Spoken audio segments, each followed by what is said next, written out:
సమావేశాల్లో రుణమాఫీ పూర్తి అయ్యిందని మంత్రి తుమ్మల నాగేశ్వరరావు తెలిపారు. 20,000 కోట్ల రూపాయలు రుణమాఫీ చేసినట్లు రేవంత్ రెడ్డి సర్కార్ తెలిపింది. దీంతో ప్రభుత్వం ప్రకటనతో విపక్షాలు మండిపడ్డాయి. రుణమాఫీ విషయంలో కాంగ్రెస్ పార్టీ మోసం బయటపడిందని విపక్షాలు విమర్శించాయి. అధికారంలోకి వస్తే 2 లక్షల రుణమాఫీ చేస్తామని చెప్పి మోసం చేశారని సీఎం రేవంత్ రెడ్డి దేవుళ్లపై ఒట్లు వేసి రైతులందరికీ రుణమాఫీ చేస్తామని చెప్పారని, కానీ ఇప్పుడు మాట తప్పారని ఆరోపించారు. 2 లక్షల పైన ఉన్న వారికి కూడా రుణమాఫీ చేయాలని కాంగ్రెస్ పార్టీని బీఆర్ఎస్ నిలదీస్తుందని మాజీ మంత్రి హరీష్ రావు హెచ్చరించారు.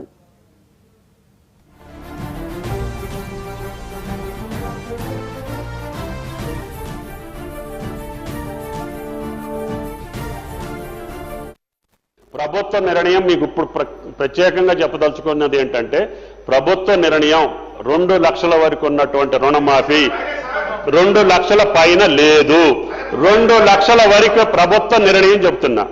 2 లక్షలకి వరకు కుటుంబానికి 2 లక్షల లోపు ఉన్నటువంటి కుటుంబాలు 25 లక్షలు మా దగ్గరికి చేరినాయి అధ్యక్ష.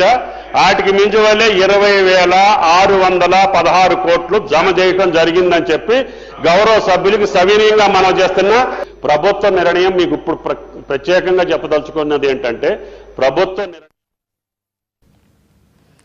ఇచ్చిన మాట ప్రకారం రుణమాఫీ చేస్తానని కాంగ్రెస్ ఎమ్మెల్యేలు చెప్తున్నారని, ప్రజలు కూడా ఈ విషయంలో సీఎంను, మంత్రులను, ఎమ్మెల్యేలను ఎక్కడికక్కడే నిలదీయాలని, రాష్ట్ర వ్యాప్తంగా ప్రజలందరూ కలిసి ప్రభుత్వాన్ని నిలదీయాలని బీఆర్ఎస్ పిలుపునిస్తుందని మాజీ మంత్రి ఎమ్మెల్యే హరీష్ రావు పిలుపునిచ్చారు.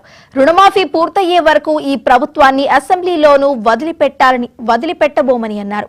సీఎం మాట మీద నిలబడే వ్యక్తి అయితే వెంటనే మంత్రి ప్రకటనను ఖండించి 31,000 కోట్ల రుణమాఫీ చేయాలని డిమాండ్ చేశారు. రుణమాఫీ పూర్తి చేయకపోతే రాష్ట్ర వ్యాప్తంగా ఆందోళన చేస్తామని హరీష్ రావు హెచ్చరించారు. కేసీఆర్ గారు రుణమాఫీ చేసినా మీరు మళ్ళీ రుణం తెచ్చుకోండి. మేము కాంగ్రెస్ పార్టీ అధికారంలో రాగానే 2 లక్షల రుణమాఫీ ఏకకాలంలో చేస్తామని రైతులను ఆశ చూపి ఓట్లేయించుకొని అధికారంలోకి వచ్చారు. కానీ ఈరోజు దారుణంగా రాష్ట్ర శాసనసభలో రుణమాఫీ అయిపోయింది, 2 లక్షల పైన చేయము అని చెప్పి ఇవాళ వ్యవసాయ శాఖ మంత్రి చెప్తున్నారు. ఎట్టి పరిస్థితుల్లో ఈ ప్రభుత్వాన్ని వదిలిపెట్టము. 2 లక్షల పైన ఉన్న వాళ్లకు మీరు చెప్పిన మాట ప్రకారంగా ఈ రాష్ట్రంలో ప్రతి రైతుకు రుణమాఫీ అయ్యేదాకా బీఆర్ఎస్ పార్టీ ఈ కాంగ్రెస్ ప్రభుత్వాన్ని, రేవంత్ రెడ్డిని నిలదీస్తూనే ఉంటుంది, ప్రశ్నిస్తూనే ఉంటుంది.